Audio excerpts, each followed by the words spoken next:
Yo, what's up, hungry people? It's your boy, Michael Patrick Buckley, here with my dude, AJ, the Killer Dyka. AJ, how's your weekend been, dude? Awesome. Just hung out with some friends. Nice. Ready to get this. Ready to talk about this Hell hot yeah, topic. dude. Coffee. People love it or they hate it. Wait. Just a preface here. Just a preface. AJ and I, we still have yet to do an episode, a podcast on coffee. Yeah, And so we will let us get to know that. if you're interested. Let us know down below. Yeah, we'll definitely get into that for sure.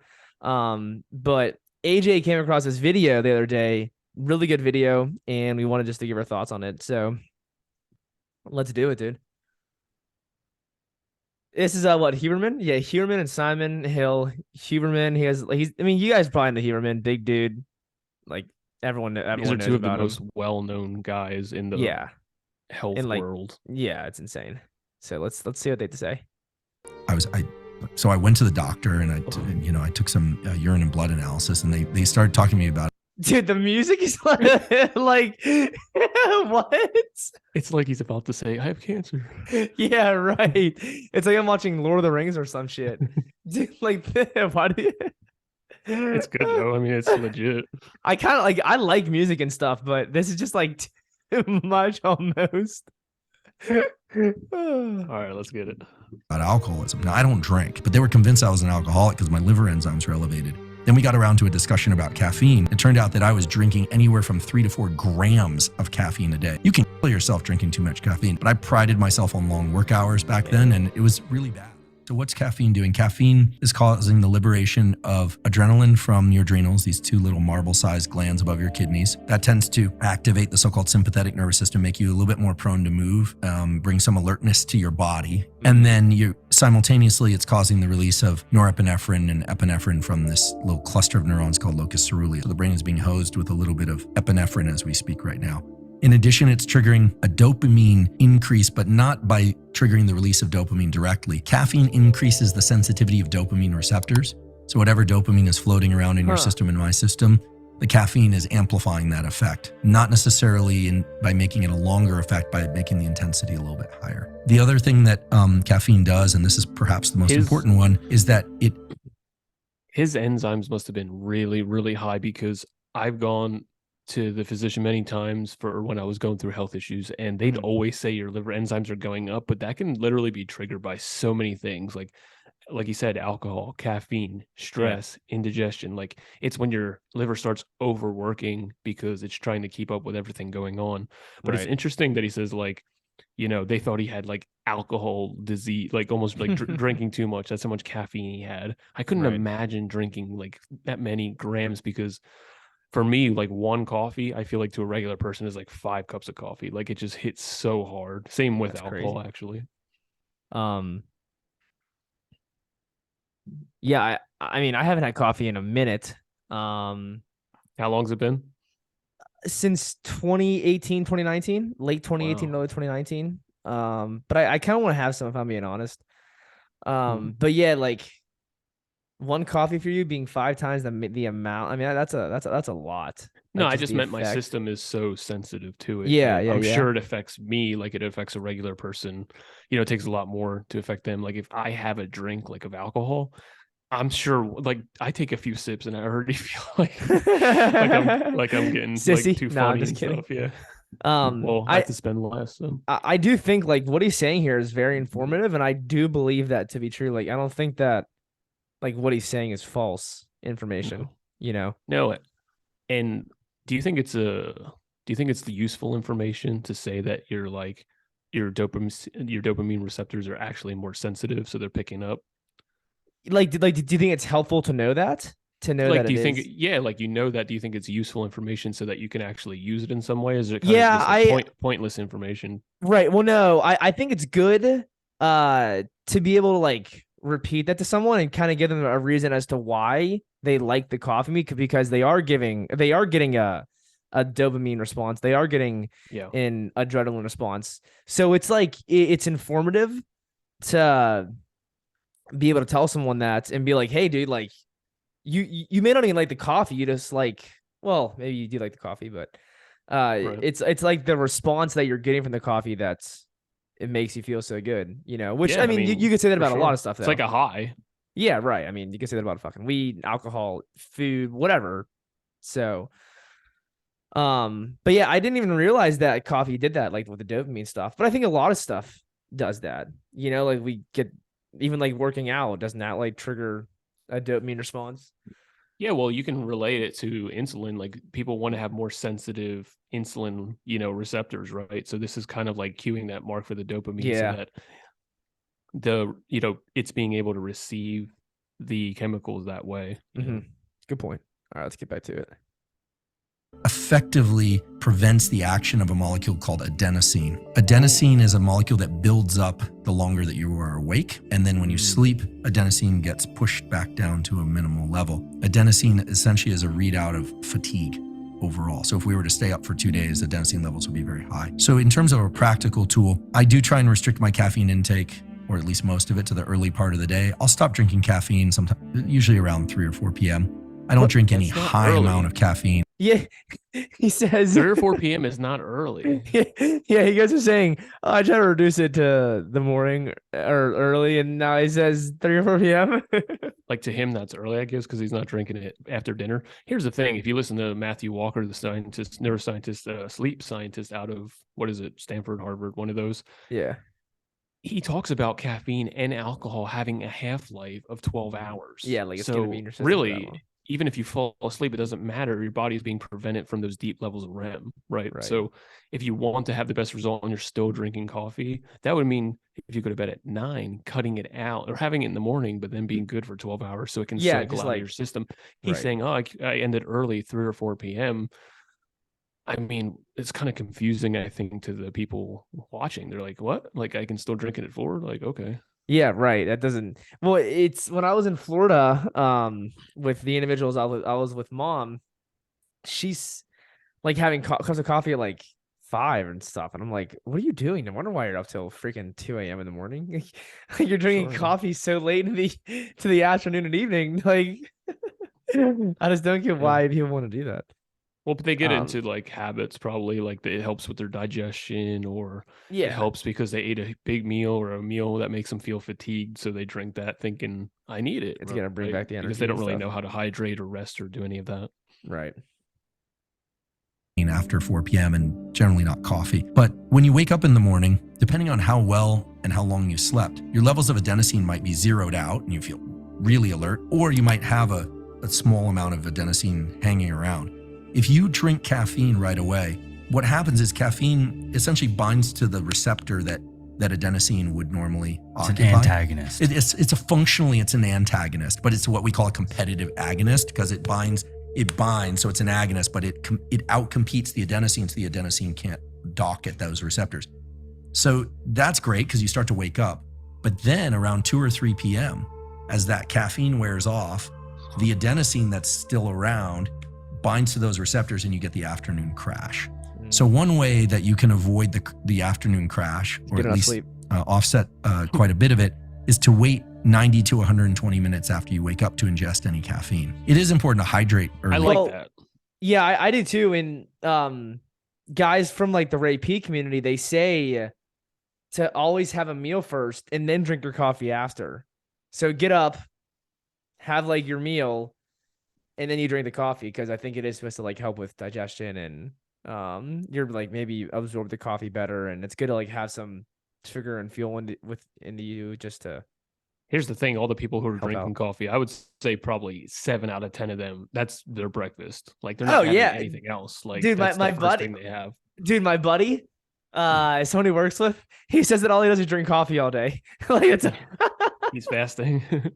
Legit, he just eats one meal a day and drinks coffee all day. But I love the point of the adenosine, right? Because we have this adenosine building up in our system, like he said, over the day, so that at night we are able to fall asleep, stay asleep. And here's the thing, something else Matthew Walker points out. He's like, if you really have trouble sleeping at night, try not to nap, because if you nap too long, if you go over 90 minutes, you really burn up a lot of that adenosine that's built up. And then when it's time to go to bed, you kind of are a little too awake. So that if you do nap, keep it under like 45 minutes, an hour and a half max. And I think that's really helpful for people. And I do like that he's saying to hydrate before the coffee, because it's so easy to just have that first, especially if you're addicted. But no one's drinking water. And if they are, it's like the worst water ever. Yeah, right. In the day too. Caffeine is very dehydrating. It causes people not admit for that. various reasons. Yeah, right.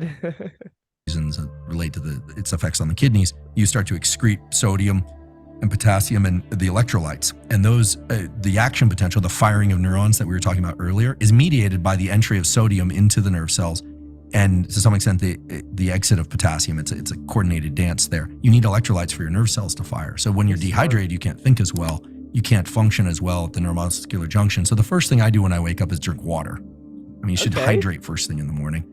Obviously, you should use the bathroom too if you need to do that. But then push out that caffeine intake a little bit. And it's a little uncomfortable at first, and some people don't experience an afternoon crash, or people that are going back for more caffeine in the afternoon, they often find that they can drop or halve the amount of caffeine that they're drinking in the afternoon, which then has a nice cascade on the sleep system and the ability to fall asleep. Listen, often I hear when in the morning, if you have to be uncomfortable and like push on, you're using caffeine way too much.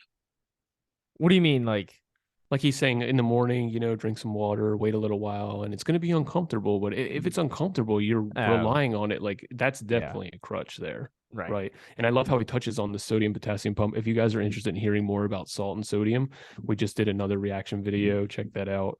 Really interesting stuff. But basically, like when you're having this caffeine, this diuretic that you're overly urinating, but you're not doing it in a way because of hydration. You're doing it because your body is flushing out those electrolytes, and every cell, every function needs electrolytes. So yes, sir. Coffee, it's, in my opinion, it's not really like a health thing. It's more of like a pleasure thing, a social thing. It can have benefits, but if anything that messes up your hydration is not good. I like how he said it's harder to think when you're dehydrated. I remember this time I was working and I had to remember, I think we had over like 5,000 products I had to remember at this nutrition shop. And he was grilling me on these products. And I'm like, I don't know why I can't remember them. I'm like, hold on. I went back. I thought of Harley. I went back. We had a reverse osmosis system. I filled up a liter of water, knocked it back, and remembered it on the first try. No. I was really dehydrated. Yeah, I mean, impressed. You're dehydrated, you're not rested. It's I don't think I could do that. I don't think it'd wake me up or like it would. Well, if you were super dehydrated, it would help for sure. Yeah. Okay. I think maybe you're right. Maybe I'll try it one day and see if it works. Just get super dehydrated. No, just kidding. Coffee comes up, people talk about adrenal fatigue and pineal calcification. I'm not sure. Are these legitimate sort of phenomenons, or have you looked into those? Yeah. So adrenal burnout is a myth. I'm not saying that burnout is a myth, by the way. Adrenal burnout is not a real thing. The adrenals don't burn out. Your adrenals are immensely powerful. They were designed to take you through famine and horrible experiences and challenges that could go on 3 lifetimes. I agree with that. There is something called adrenal insufficiency syndrome, which is a legitimate syndrome where the adrenals don't produce enough adrenaline or enough cortisol, because the adrenals have a multi-layers, and cortisol is released from one compartment and cells in one compartment and adrenaline from the other. You can create a system of, wired and tired in your brain and body that comes from excessive caffeine intake. I think it makes sense to not overindulge in caffeine. And over the years, I'll tell you a story very briefly. In graduate school, I became jaundiced. So I went to the doctor and I took some urine and blood analysis, and they started talking to me about alcoholism. Now, I don't drink. I used to have a drink or two now and again, but they were convinced I was an alcoholic because my liver enzymes were elevated. Then we got around to a discussion about caffeine. It turned out that I was drinking anywhere from 3 to 4 grams of caffeine a day. A typical cup of coffee is maybe 200 to 500 milligrams. Jeez. You can kill yourself drinking too much caffeine. And I wasn't on my way to death, but I was drinking far too much caffeine. But I prided myself on long work hours back then, and it was really bad. I think, and it was hard to taper that back. Now I drink usually a cup or two of coffee early in the day. Yerba mate is my preferred source of caffeine. Some days I don't drink any coffee. So you can really overdo it. I don't think you're going to burn out your adrenals. I think you're going to be stressed too often. You're just burning up energy. Yeah. And we hear about fuel energy in the body, something you know far more about than I do, the utilization of fuel energy. But neurons and our nervous system have a sort of what I would call neural energy, the ability to focus, the ability to stay engaged. That's based on the dopamine and the noradrenaline system. And if you are chronically in a state of go, go, go, and I should mention that dopamine and adrenaline, when they are enriched in our body and they're released in our brain, we tend to focus on that exteroception, things outside the boundaries of our skin. It's all about what we don't have going on now or that we don't already possess that we need and want. So they're motivating us. They are motivating us, but that being in pursuit is fatiguing over time. Whereas there are other neuromodulators and neurotransmitters like serotonin, oxytocin, things related to the anandamide system that are more about feeling content with what we already have or what's in the confines of our skin. The beautiful place we happen to live in, the people that we happen to have, social connection, they tend to be very soothing. And, you know, for better or for worse, a lot of our success in life professionally and our ability to obtain those relationships and those things come from being in pursuit. But you have to think of this as a seesaw that you need to be able to run back and forth on. You can't just be in full pursuit of things all the time. You have to learn how to turn that off. And so I guess the point is that with excessive intake of caffeine or stimulants of any kind, nicotine, caffeine, you're going to run into a problem where you'll feel lousy without it. Mm-hmm. You'll start to feel a little bit more depressed. And for people who have underlying issues with OCD or who have underlying anxiety, for people that tend to ruminate, for people that tend to have insomnia, you know, it makes sense. You're just ingesting far too many stimulants. Yeah, wow. It's not going to be for everyone, at least not at a certain dose. Right. You have to find the sweet spot. And I always say that when you haven't slept well is when you should drink less caffeine. Yeah. You know, when you've slept really well. What are you saying? Yeah, 100%. Because this is the part that I was meaning. As far as this is my favorite part, and this message I think is not understood by the mainstream population, which is if they're tired, they need more coffee. Right. And he's about to explain why that's the worst mindset to have. That's the mindset, you know, that you shouldn't be using, you know, because people just we say it all the time, people put sleep as like the least priority in their life. Legit. Like they'll eat, you know, they'll put 100 hours into what they eat and working out and working their job and all this stuff, but like sleep always gets the short end of the stick. And this is another way that you fuck yourself. Right. Well, I remember listening to Goldhammer. He was saying something funny. I don't know if it was like late into the evening he was talking about, but he was like, oh, if you're tired at 6 p.m., you don't need to eat. You need to sleep. You're tired. Like, go to bed. You don't have to keep eating. Just go to sleep. But I mean, I think that's just going to depend on the individual and the situation on hand and whatnot. It's a lot of factors. But that's the thing. I think if you're a nourished person, you can easily skip a meal, and it's not even eat less overall. It's just, you know, it's 6 o'clock, you haven't had dinner, but you're really tired. It would be a lot better probably to go to sleep unless you have some kind of malnourishment type issues, right? Anorexia, any of this. Or eating disorders and stuff, but missing a meal, it's just not even the biggest deal in the world. Yeah. Now, if you're lasered in as an athlete and you know you got to ride 100 miles tomorrow on your bike, that's a different story. But for the average person, they're so worried about like, I didn't have dinner. I mean, you ate 3,000 calories for friggin' lunch alone. Like there are people like that eat, you know, that way. And they're worried about every meal. And I think that when you're actually nourished, you can miss a meal. And it's not a big deal. It's going to be fine. All right, let's see what Huber dude has to say. Well, you can get away with drinking more caffeine because you're more regulated. The autonomic nervous system is also like a seesaw. You have this what we call sympathetic or alertness system, and then you have a parasympathetic nervous system, and they're controlled by different neurons and molecules in the body. But don't think about the seesaw as you. What's happening is you have the seesaw inside of you, and you're kind of running back and forth. Okay, it's like, you know, get to the appointment and have the meeting, do the podcast. Okay, we're really lasered in. And then do you have the ability afterwards to adjust that seesaw back?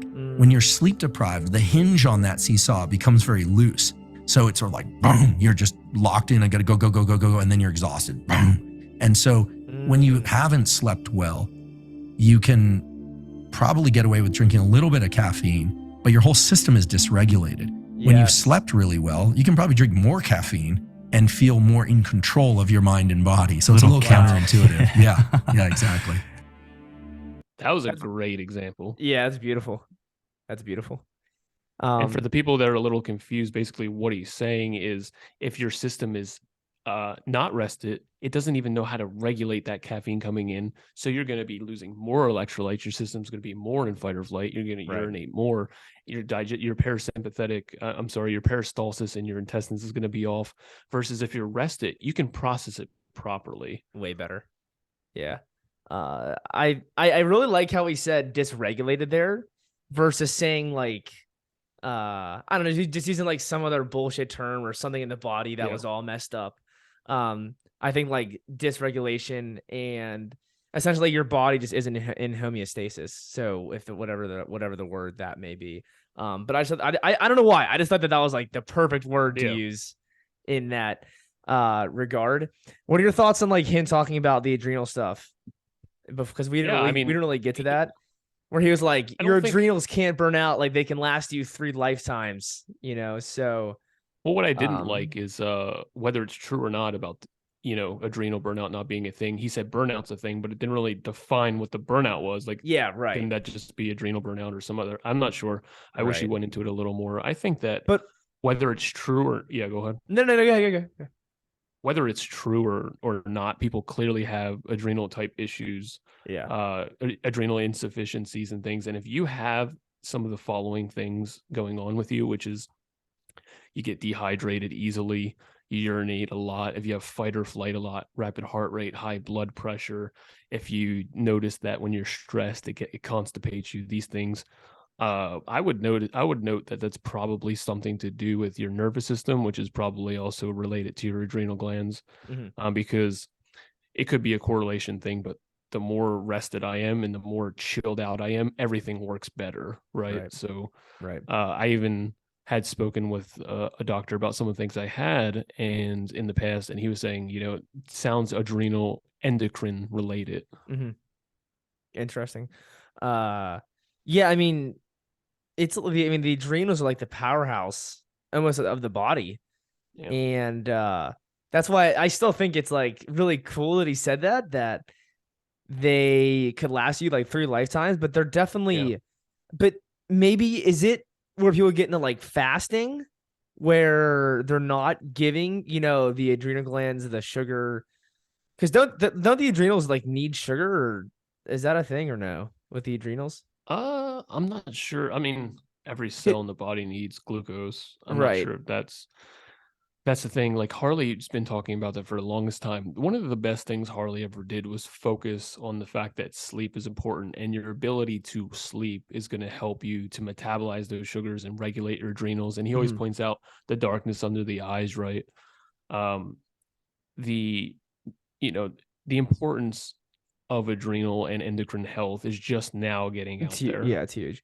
But my point there is that like getting the calories and getting the food in you, I think it's supposed to help your adrenal glands, because you'll even hear like all like the raw vegan fasting detoxification dude was like, oh, it's hard on your adrenals whenever you're doing a lot of fasting. I can imagine it's because it's releasing so much adrenaline because you're not giving your body the fuel. So the adrenals are like catching up for you, and they're giving you the fuel versus you just giving your body what it needs, which is the calories, the nutrition, whatever, and not just fasting all the time.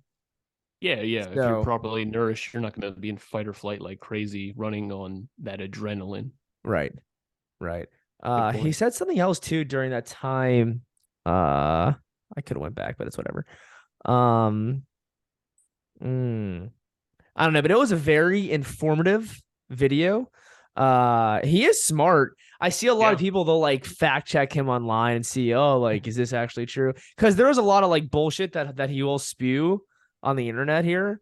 I mean, everyone does, but I do think that like what he was saying there, it sounds pretty legit, and it sounds definitely believable. It's spot on. I think I liked everything he said except that he drinks coffee still after everything he said. Like, I don't, if I drink coffee, it's like a social thing, and I know that it fucks me. Like I feel it. I don't think anything affects me worse than coffee, not even alcohol. It's crazy. Clearly it has its downsides. you know, if you have any type of sleep issues, any type of anxiety issues, any type of acid reflux, dehydration, if you have any kind of adrenal issues, I'd say number one, stay away from coffee. I mean, it's just so bad. And Matthew Walker talks about it ruins your REM cycle, and sleep is the number one thing that you can do for your hormones and your body and all this stuff. But drink coffee after 4. It's like, what the fuck? Yeah. Well, I think tea and coffee are like the top 2 most consumed drinks in the world. And I can imagine that if you drink tea that has caffeine, there can only like it's probably having similar effects on you. Yeah. Compared to, coffee with caffeine. For sure. With the caffeine part, I would agree. But I do think the coffee is more problematic when it comes to I do. Digestion, acid reflux, all that kind of stuff. Right. Because at least you're getting more like antioxidants. It's more water based, not like it's not as concentrated with the tea. Totally. Cool, dude. Well, we'll have to really dive into a lot of this more on a podcast, but I thought that was great. Nice to hear Simon say a lot in that. No, I'm just kidding. He didn't say a word. But awesome, dude. Good stuff, bro. Anything else to finish up here? No, I just think that open your eyes if you are being affected by it. Don't pretend like you need it or it's healthy, because it's probably holding you back. If you spent the time to wean off of it, you'd find that you sleep deeper, you're more rested. Yeah. You're not as, up and down emotional. Like he said, if you're relying on it for energy, instead of it being like, I'm getting tired, I fall asleep, it's more like go, go, go. Now I'm exhausted. Yeah, like the seesaw example. Yeah, right. Yeah. It's like all or one. Yeah. Cool, dude. Yeah, like if you are a heavy, crazy coffee drinker, try like drinking less, see how you feel. Maybe wean off it. I think that's something to where AJ and I just talked about this on a podcast with the binge eating stuff, where it's like you don't have to completely get rid of the coffee. It can be a nice experience, a nice time, something that you enjoy. You get pleasure out of it. Like you don't have to completely get rid of it, but like if you're just, it's not in my opinion, it's not a need.